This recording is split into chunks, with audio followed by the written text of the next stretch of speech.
Are people that you know serving as agents to keep yourself and others bound into this illusionary matrix that we've created for ourselves? If so, you might be suffering from or a victim to the Mr. Smith effect. Let's talk about it.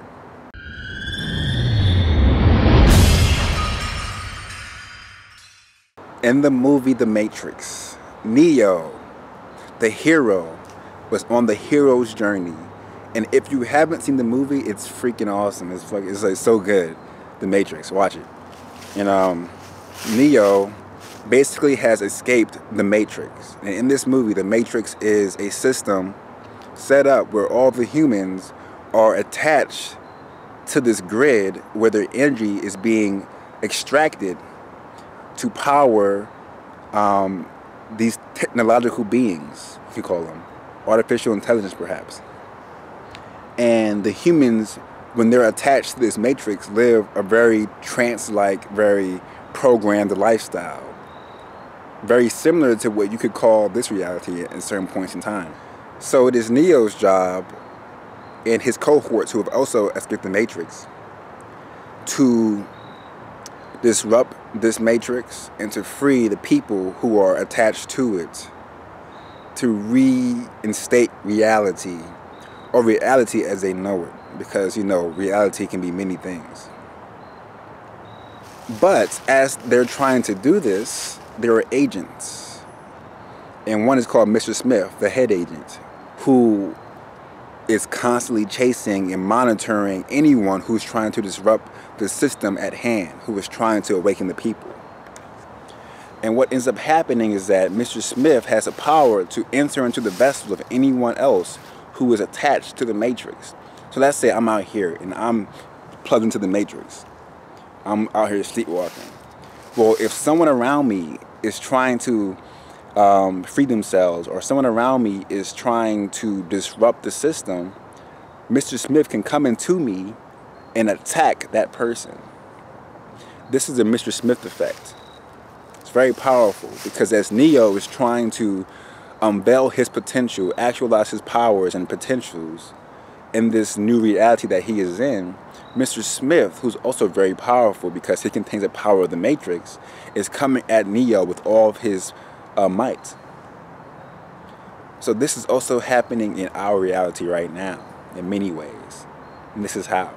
Whenever a higher truth, an idea which pushes the boundaries, a perspective which is outside of the norm, is presented, the Agent Smith effect, the Mr. Smith effect, will step in and defend the matrix. It will defend the norm. It will defend the program.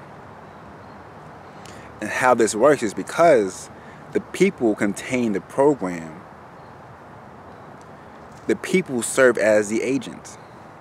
It can be your friend, your family, your coworker, anyone, right? Your lover, your child. But let's say you say, okay, I no longer believe in this religious system because of X, Y, and Z. I've learned this through my experiences, and this is what I have found. Or you can say some conspiracy, right? The banking system is doing this, and this is what's happening.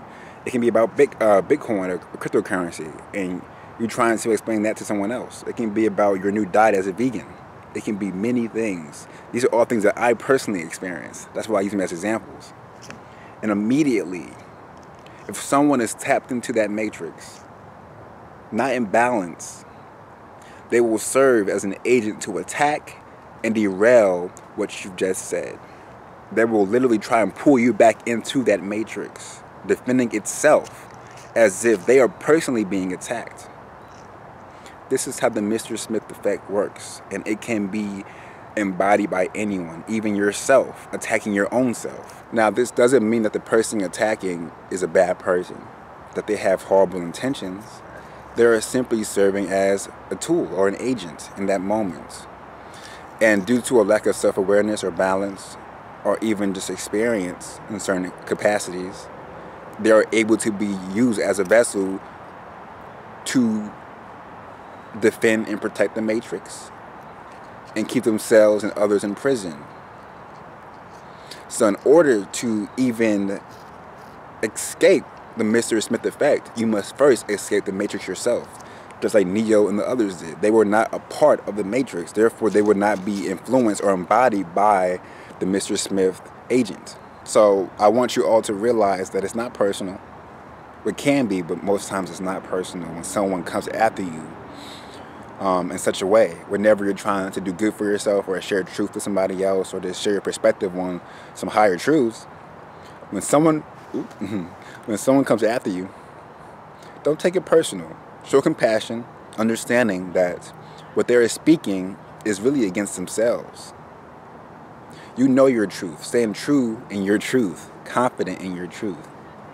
Realize that their words you can learn from. You can learn from how they respond and what they're saying. And find out why they're saying that, what brings them to that conclusion. I got bit by a mosquito. Yikes. It's an agent. Let me stop. And yeah, you can definitely learn when people do that around you. Like, for example, at work, whenever the word vegan comes up, whenever the word cryptocurrency comes up, whenever the word whatever, anything like that, right? Immediately, swarms of people or swarms of eidolons and limiting beliefs come at me in abundance, trying to either convince me otherwise as to why I'm wrong, it should change how I'm living, or why they're right in staying where they're at in their current lifestyle. And I sit there and balance, knowing that what I say in that moment sits very true to who I am and what I want for myself, and that what they're saying is, well, their perspective in that moment, and their attacking of me is not personal.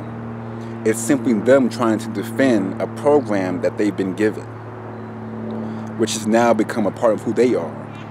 And many times people have a hard time of differentiating between themselves and the program.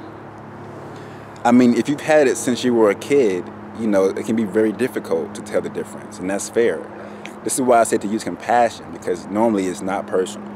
So with that being said, be aware of how you can be an agent to yourself.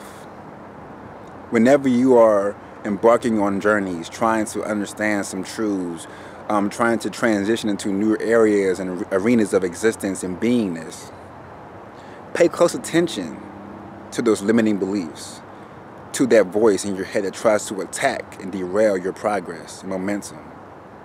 Is that an agent? What is that speaking? Who is that speaking?